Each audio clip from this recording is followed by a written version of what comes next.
ஆண்டவராகிய இயேசு கிறிஸ்துவின் இனிய நாமத்தில் இந்த மார்ச் மாதத்தினுடைய 2வது வாரத்தில் வந்திருக்கவங்க ஒவ்வொருவரையும் எல்ஷடாய் ஊழியத்தின் சார்பாக வாழ்த்துக்கள் சொல்லி வரவேற்கிறோம். இந்த நாளுடைய ஆராதனையை பார்த்து கொண்டிருக்கிறோம் ஒவ்வொருவரையும் நாங்கள் வரவேற்கிறோம். நாளுடைய ஆராதனை கர்த்தர் ஆசீர்வதிக்கும்படியாக நாளுடைய ஆராதனை நடத்துகிற அருமையான மகன் ஜேக்கப்காக, டெபோராக்காக என் தேவனை ஸ்தோத்திரிக்கிறேன். கர்த்தர் அவளை சிலுவையில் மறித்து வெளிப்படும்படியாக, இதை பார்த்து கொண்டிருக்க கேட்டுக்கொண்டிருக்கவங்க ஒவ்வொருவரோடு தேவன் இடைப்படும்படியாக இருக்கிற இடத்துல தலைகளை தாழ்த்தி ஒப்பு கொடுத்து ஜெபிக்கலாம். நல்ல ஆண்டவரே, இந்த அருமையான மனமகிழ்ச்சியான நாளுக்காக நன்றி செலுத்துகிறோம். இந்த மாதத்தினுடைய 2வது வாரத்தில் நம்முடைய சமூகத்தில் கடந்து வந்திருக்கிறோம். கர்த்தர் நீங்கள் பாராட்டின எல்லா கிருபைகளுக்காக நன்றி. எங்களை கரம் பிடித்து இதுவரை நடத்தின எபினேசர் இனிமேலும் நடத்த வேண்டுமாய் ஜெபிக்கிறேன். விசேஷமாய் நாளுடைய ஆராதனை நடத்துகிற ஜேக்கப்காக, டெபோராக்காக ஜெபிக்கிறோம். கர்த்தர் அவளை சிலுவையில் மறித்து வெளிப்படுவீராக. இதை பார்த்து கொண்டிருக்க ஒவ்வொருவருக்கும் வேண்டி கிருபைகளை கட்டளையிடுங்க. அவர்களோடு நீங்கள் இடைப்படுங்க. நீங்கள் எங்களோடு பேசுங்க ஆண்டவரே. ஆண்டவரே, நாங்கள் ஆராதிக்கிற தேவன் பேசுகிற தேவனாக இருக்கிறபடினாலே ஆண்டவரே, ஆராதனை நேரத்தின் மூலமாய் வசனத்தின் மூலமாய் நீர் எங்களோடு இடைப்பட வேண்டுமாய் ஜெபிக்கிறேன். எங்களுக்கு உள்ளான மனுஷனை பலப்படுத்துங்க. எங்களுக்கு வேண்டிய ஆத்ம ஆகாரத்தை கட்டளையிடுங்க. எல்லா துதி கன மகிமை உங்கள் ஒருவருக்கே செலுத்துகிறோம். இயேசு மூலமாய் ஜெபிக்கிறோம் நல்ல பிதாவே, ஆமென் ஆமென். இப்பொழுதும் ஆராதனைகளை கடந்து போவோம். கரங்களை தட்டி உற்சாகமாய் பாடுவோம். கர்த்தர் பெரிய காரியங்களை செய்வார். ஆமென். Praise Lord. இந்த மாதத்தின் 2வது வாரத்திலும் கூட எல்ஷடாய் ஊழியத்தின் சார்பாக உங்களை சந்திப்பதில் மிகுந்த மகிழ்ச்சி அடைகிறோம். எங்களோட கூட சேர்ந்து ஒரு சில பாடல் பாடி ஆண்டவரை ஆராதிக்கலாம். அவர் நம் வாழ்க்கையில் யெகோவா ஈரேவாக இருந்திருக்கிறார், எல்லாமுமாக இருந்திருக்கிறார். அவர் நம் தேவைகளை சந்திக்க வல்லவராக இருக்கிறார். ஸோ அவரை மனமகிழ்ச்சியோடு கூட ஆராதிக்கும் பொழுது அவரோடு நம்மளுடைய ஆராதனையிலே பிரியப்பட வல்லவராக இருக்கிறார். ஸோ எங்களோட கூட சேர்ந்து பாடுங்க, அவருடைய நாமம் மகிமைப்படும். ஆமென். யெகோவா ஈரே, எனக்கெல்லாம் நீரே, என் தேவை எல்லாம் சந்திப்பீர். யெகோவா ஈரே, எனக்கெல்லாம் நீரே, என் தேவை எல்லாம் சந்திப்பீர். என் எதிர்பார்ப்புக்கு மேலாக செய்பவரே, என் ஜெபங்கள் அனைத்திற்கும் பதில் தருவீரே. என் எதிர்பார்ப்புக்கு மேலாக செய்பவரே, என் ஜெபங்கள் அனைத்திற்கும் பதில் தருவீரே. யெகோவா ஈரே, எனக்கெல்லாம் நீரே, என் தேவை எல்லாம் சந்திப்பீ. ஆராதனை ஆராதனை ஆராதனை ஆராதனை உமக்கே. ஆராதனை ஆராதனை ஆராதனை உமக்கே. நம்புவேன் என் இயேசு ஒருவரை, நம்புவேன் என் இயேசு ஒருவரை, நம்புவேன் என் இயேசு ஒருவரை, நம்புவேன் என் இயேசு ஒருவரை. என் பாதை எல்லாம் அந்தகாரம் சூழ்ந்தாலும், வாழ்க்கை முடிந்தது மறுவாழ்வு இல்லை என்றாலும், என் பாதை எல்லாம் அந்தகாரம் சூழ்ந்தாலும், வாழ்க்கை முடிந்தது மறுவாழ்வு இல்லை என்றாலும், நான் நம்புவதற்கு ஒன்றும் இல்லை என்றாலும், நம்புவேன் என் இயேசு ஒருவரை. நான் நம்புவதற்கு ஒன்றும் இல்லை என்றாலும், நம்புவேன் என் இயேசு ஒருவரை. நம்புவேன் என் இயேசு ஒருவரை. எல்லாரும் உள்ளத்தின் ஆழ்த்திலிருந்து சொல்லலாமா? நம்புவேன் என் இயேசு ஒருவரை. நான் உம்மை மாத்திரமே நம்புவேன் ஆண்டவரே. நம்புவேன் என் இயேசு ஒருவரை. நான் நம்புவேன் என் இயேசு ஒருவரை. அவர் நாமமே மதுரமதே. அவர் நாமத்தில் சுகமுண்டே. அவர் நாமமே மதுரமதே. அவர் நாமத்தில் சுகமுண்டே. இயேசுநாமம் இயேசுநாமம் இயேசுநாமம் இயேசுநாமம் இயேசுநாமம் இயேசுநாமம் வாழ்கவே. இயேசுநாமம் இயேசுநாமம் இயேசுநாமம் இயேசுநாமம் இயேசுநாமம் இயேசுநாமம் வாழ்கவே. அவர் நாமமே மதுரமதே. அவர் நாமத்தில் சுகமுண்டே. இயேசுநாமம் இயேசுநாமம் இயேசுநாமம் இயேசுநாமம் இயேசுநாமம் இயேசுநாமம் வாழ்கவே. இயேசுநாமம் இயேசுநாமம் இயேசுநாமம் இயேசுநாமம் இயேசுநாமம் இயேசுநாமம் வாழ்கவே. உலகமெல்லாம் மறக்குதையா, உணர்வு எல்லாம் இனிக்குதையா. உலகமெல்லாம் மறக்குதையா, உணர்வு எல்லாம் இனிக்குதையா. உம் நாமம் துதிக்கையிலே இயேசையா, உம் அன்பை ருசிக்கையிலே ராஜா. உம் நாமம் துதிக்கையிலே இயேசையா, உம் அன்பை ருசிக்கையிலே என் உயிரான உயிரான உயிரான இயேசு. என் உயிரான உயிரான உயிரான இயேசு. என் உயிரான இயேசு. என் உயிரோடு கலந்து என் உயிரே நான் உம்மை துதிப்பேன். என் உயிரே நான் உம்மை துதிப்பேன். என் உயிரான உயிரான உயிரான இயேசு. என் உயிரான உயிரான உயிரான இயேசு. என் உயிரான இயேசு.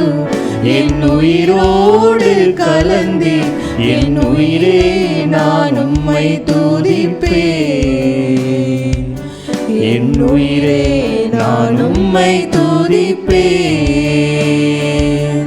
என் உயிரே நான் உம்மை துதிப்பேன்.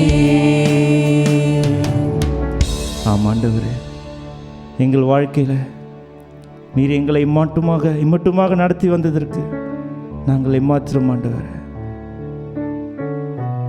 நாங்கள் உண்மை மாத்திரம் நம்பி எங்கள் பாதைகள் எல்லாம் அந்தகாரமாக இருந்தாலும் சரி ஆண்டவரே, உண்மை முழுவதுமாக நாங்கள் நம்பக்கூடியவர்களாக எங்களுக்கு ஒரு விசையாக எங்களை பலப்படுத்துங்க ஆண்டவரே.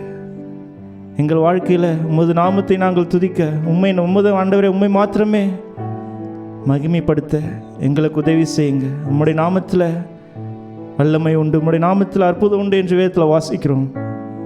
அந்த வல்லமை உள்ள நாமத்தை இன்னும் அதிகமாக துதிக்க ஒரு விசையாக எங்களுக்கு உதவி செய்யுங்க ஆண்டவரே. உலகமெல்லாம் மறந்தாலும் சரி ஆண்டவரே, நாங்கள் உண்மை மாத்திரம் துதிக்க எங்களுக்கு ஒரு விசையாக உதவி செய்யுங்க என்று சொல்லி இந்த காலை வேளையில் இந்த ஆராதனை இருக்கிற ஒவ்வொருத்தருக்காக செபிக்கிறோம் ஆண்டவரே. எங்கள் வாழ்க்கையில் எத்தனையோ நேரத்தில் அந்தகாரமான சூழ்நிலையில் நாங்கள் போயிருந்திருக்கலாம்.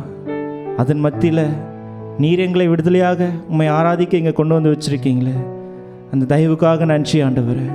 இன்னும் வருகிற நாட்களில் ஆண்டவரே இன்னும் உம்மை அதிகமாக துதிக்க எங்களுக்கு ஒரு விசையாக உதவி செய்யுங்க. இன்னும் அதிகமாக உம்மை நம்பி உமக்காக ஊழியம் செய்ய உமக்காக எழுந்து நிற்க எங்களுக்கு ஒரு விசையாக உதவி செய்யுங்க என்று சொல்லி ஆண்டவரத்தில் கேட்கலாம். ஆண்டவரே, எங்களோடு கூட நீங்கள் இடைப்பட்டதற்காக நன்றி ஆண்டவரே. உமது வல்லமையான நாமத்தை இன்னும் அதிகமாக துதிக்க நாங்கள் எங்களை அர்ப்பணிக்கிறோம் ஆண்டவரே. மீதியான நேரத்தை வந்து கருத்தில் ஒப்பு கொடுத்து செபிக்கிறோம். ஆசீர்வதிங்க, பலப்படுத்துங்க, நீரே எங்களை முன்னின்று நடத்துங்க. மீட்பர் இயேசுவின் மூலம் செபிக்கிறோம் எங்கள் ஜீவனுள்ள நல்ல பிதாவே, ஆமென். ஹல்லேலூயா. கர்த்தர் நல்லவர். இந்த அருமையான கால வேளையில் உங்களோடு இருப்பது மிகுந்த மகிழ்ச்சி அடைகிறேன். நல்ல ஒரு ஆராதனை நேரத்தில் பங்கு பெற்றோம். செய்தி கடந்து போக போகிறோம். உங்களுடைய வேதாமத்தை 2 சாமுவேல் 22 அதிகாரம் 3 வசனம் 4 வசனத்தை வாசிக்க கேட்போம். Turn your Bible to 2 Samuel chapter 22 verse 3 and 4. தேவன் நான் நம்பியிருக்கிற துருகமும் என் கேடகமும் என் இரட்சணிய கொம்பும் என் உயர்ந்த அடைக்கலமும் என் புகலிடமும் என் இரட்சகருமானவர். என்னை வல்லடக்கி நீங்களாக்கி ரட்சிக்கிறவர் அவரே. துதிக்கு பாத்திராகிய கர்த்தரை நோக்கி கூப்பிடுவேன். அதனால் என் சத்துருக்களுக்கு நீங்களாக்கி ரட்சிக்கப்படுவேன். அதனால் என் சத்துருக்களுக்கு நீங்களாக்கி ரட்சிக்கப்படுவேன். எப்போ? துதிக்கு பாத்திரராகிய கர்த்தரை நோக்கி கூப்பிடுவேன். இந்த மாதத்தினுடைய செய்தியின் தலைப்பு நான் ஏற்கனவே சொன்னேன். வல்லடிக்கு நீங்களாக்குகிறவர், வன்முறைக்கு நீங்களாக்குகிறவர், பிரச்சனைக்கு நீங்களாக்குகிறவர் என்று சொல்லி இந்த செய்தியை என்னுடைய தலைப்பு கொடுத்த 1ஆம் தேதி அதன் கீழாக நாம் செய்தியை கேட்டோம். முதல் வாரம் நாம் பார்த்தோம், நாம் இப்படியாக வல்லடிக்கு நீங்களாக்குகிற தேவனை நோக்கி முறையிடும் போது, துதிக்கும் போது கர்த்தர் சூழ்நிலைகளை மாற்றி, உதாரணத்துக்கு நெகேமியாவினுடைய வாழ்க்கையை குறித்து பார்த்தோம். அநேக இக்கட்டான சூழ்நிலையில அவன் கர்த்தரை நம்பி கர்த்தருக்கு முதலிடம் கொடுத்து கர்த்தரை துதித்த போது கர்த்தர் நெகேமியாவுடைய வாழ்க்கையில அற்புதத்தை செய்து அவன் இடிந்து போன அலங்கத்தை கட்டுவதற்கு கர்த்தர் நெகேமியாவை உபயோகப்படுத்தினார் என்று சொல்லி போன வாரம் நாம் செய்தியை பார்த்தோம். இந்த நாளில் அதனுடைய தொடர்ச்சியாக இந்த 2வது வாரத்தில் வந்திருக்க உங்களுடைய வாழ்க்கையில், என்னுடைய வாழ்க்கையில தேவன் நம்முடைய எல்லா பிரச்சனைகளுக்கும் நம்மளை நீங்களாக்கி ரட்சிக்க வேண்டும் என்றால் துதிக்கு பாத்திரராகிய கர்த்தரை நோக்கி கூப்பிடக்கூடியவளாக இருக்க வேண்டும். அப்ப வசனம் தாவீது சொல்றாரு, அதனால என் சத்துருக்களுக்கு நீங்களாக்கி ரட்சிக்கப்படுவேன் என்று சொல்லி. இதே அதிகாரத்தை தான் நம்ம 18ஆம் அதிகாரம் ஏற்கனவே சொன்ன சங்கீதம் 18 இதை வெளிப்படுத்தக்கூடிய அதிகாரமாய் காணப்படுகிறது என்று சொல்லி. இதே தாவீது இன்னொரு இடத்துல அவர் பேசும்போது இப்படியாக சொல்கிறார். வாசிங்க 6ஆம் அதிகாரம் 6ஆம் வசனத்திலிருந்து 9ஆம் வசனம் வரைக்கும் வாசிக்க கேட்போம். என் பெருமூச்சினால் இளைத்து போனேன். ரா முழுதும் என் கண்ணீரால் என் படுக்கையை மிகவும் ஈரமாக்கி என் கட்டிலை நனைக்கிறேன். துயரத்தினால் என் கண்கள் குழிவிழுந்து போயிற்று. என் சத்துருக்கள் அனைவர் நிமித்தமும் மங்கி போயிற்று. அக்கிரமக்காரரே, நீங்கள் எல்லாரும் என்னை விட்டு அகன்று போங்கள். கர்த்தர் என் அழுகையின் சத்தத்தை கேட்டார். கர்த்தர் என் விண்ணப்பத்தை கேட்டார். கர்த்தர் என் ஜெபத்தை ஏற்றுக்கொள்ளுவார். ஹல்லேலூயா. கர்த்தர் என் விண்ணப்பத்தை கேட்டார். கர்த்தர் என் ஜெபத்துக்கு பதில் கொடுப்பார். இதுதான் தாவீதினுடைய நம்பிக்கையாய் காணப்பட்டது. அவர் சொல்றாரு, என்னுடைய சத்துருக்கள் என்னை விட்டு அகன்று போங்க. இன்னொரு இடத்துல பேசும்போது அவர் சொல்றாரு, என்னுடைய கண்கள் கண்ணீரினால் நிறைந்து குழி விழுந்து போய்விட்டது. என்னுடைய படுக்கை கண்ணீரினால் நினைத்து விட்டேன். இப்படிப்பட்ட இக்கட்டான சூழ்நிலையில நான் கர்த்தரை நோக்கி முறையிட்டேன். கர்த்தர் என்னை எல்லா தீங்குக்கும் விலக்கி என்னை பாதுகாத்தார் என்று சொல்லி தாவீது தன்னுடைய அனுபவத்தில் சொல்லுகிறதை பார்க்கிறோம். எனக்கு அன்பான தேவனுடைய பிள்ளைகளே, இந்த செய்தியை கேட்டுக்கொண்டிருக்க உங்களுடைய வாழ்க்கையிலும் என்னுடைய வாழ்க்கையிலும் அநேக பிரச்சனைகள் நம்ம ஃபேஸ் பண்ண வேண்டியதாக இருக்கும். இந்த மாதம் இந்த செய்தியை நான் ப்ரிப்பேர் பண்ணிட்டேன். இந்த செய்தியை 1ஆம் தேதி சொல்லி பிரசங்கித்து விட்டேன். அநேக பிரச்சனைகள் நான் சந்திக்க வேண்டியதாக இருந்தது. அநேக நிர்வாகத்தில் ஏற்பட்ட அநேக குழப்பங்கள் மத்தியில் கர்த்தர் ஒருவரே சூழ்நிலைகளை மாற்றக்கூடியவராக இருந்தார். இன்றைக்கு இதை கேட்டுக்கொண்டிருக்க உங்களுடைய வாழ்க்கையிலும் என்னுடைய வாழ்க்கையிலும் நம்முடைய சூழ்நிலைகளை பார்த்து பயந்து விடாதபடி கர்த்தரை நோக்கி முறையிடக்கூடியவளாய், கர்த்தரை நோக்கி சார்ந்திருக்கக்கூடியவளாக இருக்க வேண்டும். இந்த இடத்துல பார்த்தோம், நான் 2 சாமுவேல் 22 அதிகாரத்தில் தேவன் நான் நம்பி இருக்கிற துருகமும் என் கேடகமும் என் இரட்சணிய கொம்பும் என் உயர்ந்த அடைக்கலமாக இருக்கிற அந்த தேவனை நோக்கி முறையிடும் போது உங்களுடைய வாழ்க்கையிலும் என்னுடைய வாழ்க்கையிலும் சூழ்நிலைகள் மாறும். இதுதான் இந்த தாவீது இந்த 6ஆம் அதிகாரத்தில் சொல்றாரு, என்னுடைய கண்ணீர்னால என் படுக்கையை நிரப்பிட்டேன். என்னுடைய கண்களில் குழி விழுந்து போயிட்டது. ஆனாலும் சத்துருக்களே என்னை விட்டு அகன்று போங்க. நான் கர்த்தரை நோக்கி முறையிட்டேன். கர்த்தர் என் ஜெபத்துக்கு பதில் கொடுத்தார் என்று சொல்லி விசுவாசத்தோடு அறிக்கை செய்கிறதை பார்க்கிறோம். இதே தாவீது இன்னொரு இடத்துல 119ஆம் அதிகாரத்தினுடைய 28ஆம் வசனத்தை வாசிக்க கேட்போம். சங்கீதம் 119:28. சஞ்சலத்தால் என் ஆத்துமா கரைந்து போகிறது, உமது வசனத்தின்படி என்னை எடுத்து நிறுத்தும். ஹல்லேலூயா. சஞ்சலத்தினால என் ஆத்துமா தோய்ந்து போயிட்டது, எல்லாமே உடைஞ்சு போயிடுச்சு. ஆனா உம்முடைய வசனத்தினால என்னை உயிர்ப்பியும் என்று ஜெபிக்கிறதை பார்க்கிறோம். எனக்கு அன்பான தேவனுடைய பிள்ளைகளே, இந்த நாளிலே உங்களுடைய வாழ்க்கையில, என்னுடைய வாழ்க்கையில வன்முறைகள், பிரச்சனைகள், கஷ்டங்கள், பாடுகள் இருக்க வேண்டாம் என்று எல்லாரும் விரும்புகிறோம். அப்படி இருக்க வேண்டாம், இருக்காம இருக்க வேண்டும் என்றால் நாம் கர்த்தரை நோக்கி முறையிட வேண்டும். ஜெபிக்கக்கூடியவர்களா இருக்க வேண்டும், ஆராதிக்கக்கூடியவர்களா இருக்க வேண்டும்.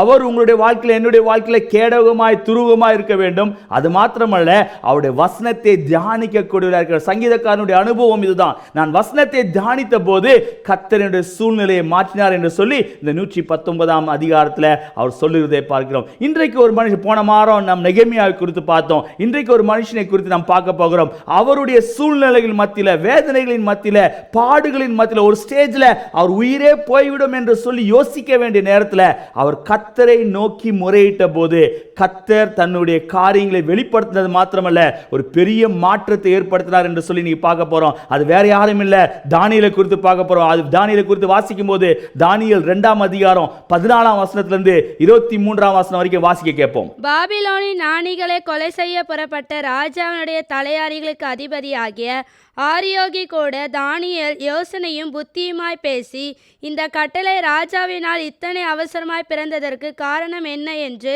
ராஜாவின் சேர்வக்காரனாகிய ஆரியோகினிடத்தில் கேட்டான். அப்பொழுது ஆரியோகு தானியேலுக்கு காரியத்தை அறிவித்தான்.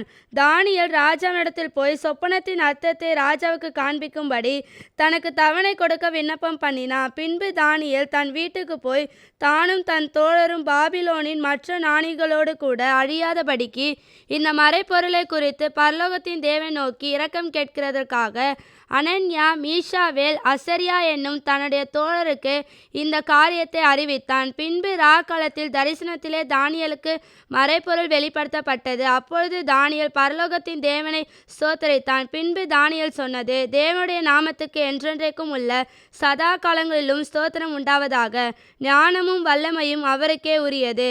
அவர் காலங்களையும் சமயங்களையும் மாற்றுகிறவர், ராஜாக்களை தள்ளி ராஜாக்களை ஏற்படுத்துகிறவர், ஞானிகளுக்கு ஞானத்தையும் அறிவாளிகளுக்கு அறிவையும் கொடுக்கிறவர். அவரே ஆழமும் மறைப்பொருளுமானதை வெளிப்படுத்துகிறவர். இருளில் இருக்கிறதே அவர் அறிவார், வெளிச்சம் அவரிடத்தில் தங்கும். என் பிதாக்களின் தேவனே, நீர் எனக்கு ஞானமும் வல்லமையும் கொடுத்து நாங்கள் உம்மிடத்தில் வேண்டிக் கொண்டதை இப்பொழுது எனக்கு அறிவித்து ராஜாவின் காரியத்தை எங்களுக்கு தெரிவித்தபடியினால் உம்மை துதித்து புகழ்கிறேன் என்றான். ஹல்லேலூயா.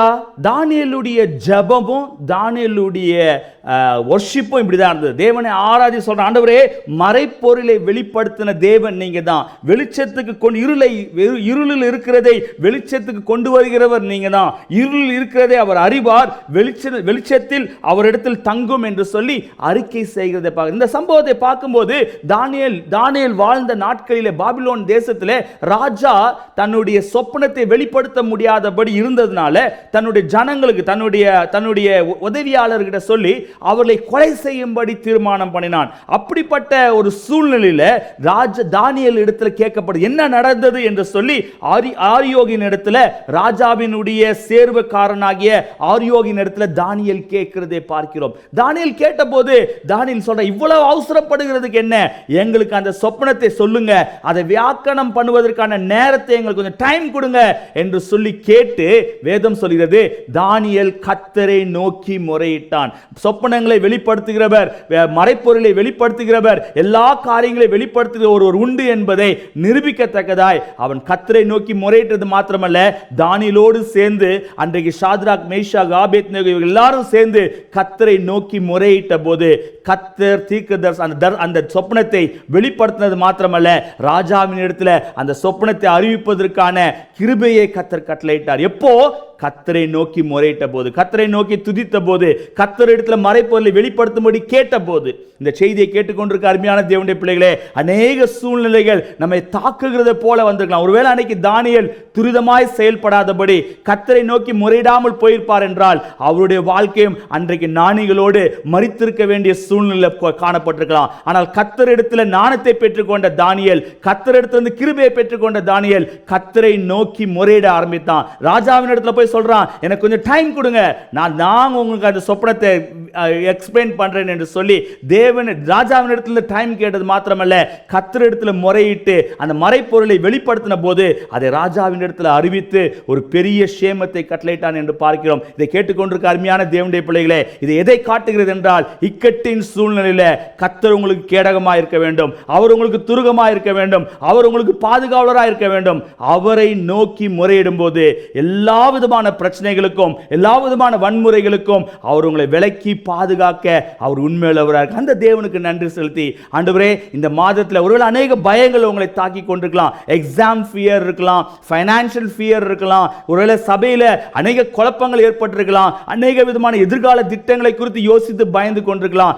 எது எப்படியா இருந்தாலும் கர்த்தரை நோக்கி முறையிடும் போது, கர்த்தரிடத்தில் ஆலோசனை பெற்றுக் கொள்ளும் போது, கர்த்தரை நீங்கள் துதிக்கும் போது, துதிக்கு பாத்திரராகிய கர்த்தர் உங்களுடைய வாழ்க்கையில பெரிய ஜெயத்தை கட்டளையிடுவார் என்று சொல்லி நிச்சயமாய் நாங்கள் நம்புகிறோம். அந்த தேவனுக்கு நன்றி செலுத்தி இருக்கிற இடத்துல தலையில தாழ்த்தி ஆவியானவருடைய கரத்தில் ஒப்பு கொடுத்து ஜெபிக்கலாம். பரலோக பிதாவே, இந்த ஆசீர்வதிக்கப்பட்ட வேலைக்காக நன்றி செலுத்துகிறோம். ஆண்டவரே, இந்த நாளில் நாங்கள் கேட்ட சத்தியத்துக்கு ஏற்றாற் போல ஆண்டவரே, தானியேலுமை நோக்கி முறையிட்ட போது கர்த்தர் ஆண்டவரே அநேக மறைப்பொருளை வெளிப்படுத்தினீங்க. ஆண்டவரே, தாவீது தன்னுடைய படுக்கையின் கண்ணீரினால் நிரப்பின போது, உம்மை நோக்கி துதித்த போது, வசனத்தின் மூலமாக நீங்க இடைப்பட்டு சத்துருக்களின் கையிலிருந்து நீங்களாக்கி ரட்சித்தது போல இதை கேட்டுக்கொண்டிருக்க ஒவ்வொருவருடைய வாழ்க்கையிலும் ஒரு அற்புதத்தை செய்வீராக. அநேக பிரச்சனைகள், அநேக பாடுகள், அநேக வேதனைகள், அநேக சுகவீனங்கள் அவளை தாக்கி பயமுறுத்தி கொண்டிருக்கலாம். ஆனால் உம்மை சார்ந்து வாழத்தக்கதாய், உமக்கு முதலிடம் கொடுக்கத்தக்கதாய் நீர் அவருடைய வாழ்க்கையில துருகமாய் ஆண்டவரே கேடகமாய் இருந்து அவளை வழிநடத்த வேண்டுமாய் ஜெபிக்கிறேன். அப்படியாக செய்யப்படப்படினாலே ஸ்தோத்திரம். எல்லா துதி கனமை உங்கள் ஒருவருக்கே செலுத்துகிறோம். இயேசு மூலமாய் ஜெபிக்கிறோம் நல்ல பிதாவே, ஆமென். என் ஆத்மாவே கர்த்தரை ஸ்தோத்ரி, என் முழு உலமையோட பரிசுத்த நாமத்தை ஸ்தோத்ரி. என் ஆத்மாவே கர்த்தரை ஸ்தோத்ரி, அவர் செய்த சகல உபகாரங்களையும் மறவாதே. ஆமென். கர்த்தராகிய இயேசு கிறிஸ்துவினுடைய கிருபையும் பிதாவாகிய தேவனுடைய அன்பும் பரிசுத்த ஆவியானவருடைய அன்னுநைக்கியமும் நம் அனைவரோடும் கூட இப்பொழுதும் எப்பொழுதும் சதா காலம் இருப்பதாக. ஆமென். ஹல்லேலூயா. கர்த்தர் உங்களை ஆசீர்வதிப்பாராக. ஸ்கிரீனில் வருகிற வாட்ஸ்அப் நம்பரில் ஜெப குறிப்பு என்றால் தெரியப்படுத்துங்க. உங்களுக்காக ஜெபிக்க நாங்கள் ஆயத்தமாக இருக்கிறோம். கர்த்தர் உங்களை ஆசீர்வதிப்பார். ஆமென்.